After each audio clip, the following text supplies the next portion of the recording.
বিচার ও সংস্কার কতটুকু হলো আমরা তা কড়ায় গণ্ডায় জবাবদিহিতা নেব বলে মন্তব্য করেছেন জাতীয় নাগরিক পার্টির আহ্বায়ক নাহিদ ইসলাম। গতকাল সোমবার রাজধানীর সোহরাওয়ার্দী উদ্যানে শহীদ পরিবার এবং আহতদের নিয়ে ইফতার মাহফিলে তিনি এই মন্তব্য করেন।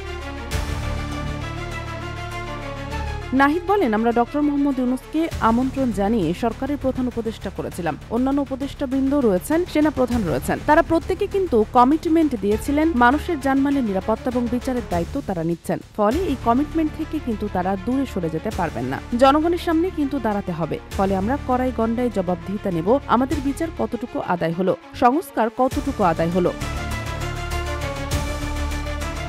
এনসিপি আহ্বায়ক বলেন, আমরা কেউ নির্বাচনের বিরুদ্ধে নই, বরং নির্বাচনে অংশগ্রহণ করব বলেই নিজের একটি রাজনৈতিক দল গঠন করেছি। কিন্তু আমরা বলছি বিচার সংস্কার এবং নির্বাচনের ক্ষেত্রে বলেছি গণপরিষদ নির্বাচন, কারণ এই জুলাই গণঅভ্যুত্থানের মধ্য দিয়ে এই সংবিধান অকার্যকর, ব্যর্থ প্রমাণিত হয়েছে। নাহিদ ইসলাম আরও বলেন, আমরা মনে করি জুলাই গণঅভ্যুত্থানের যে আকাঙ্ক্ষা সেটা বাস্তবায়নের জন্য আমরা কারো উপর নির্ভর করতে চাই না। আমরা নিজেরাই মাঠে নেমে দাবি বাস্তবায়ন করতে চাই। অনেক গ্রুপ আমাদের ধর্মকে নেতিবাচকভাবে উপস্থাপনের ষড়যন্ত্র করছে, আমরা সেগুলো প্রতিহত করব। Sheikh Masuma, daily our Bangladesh.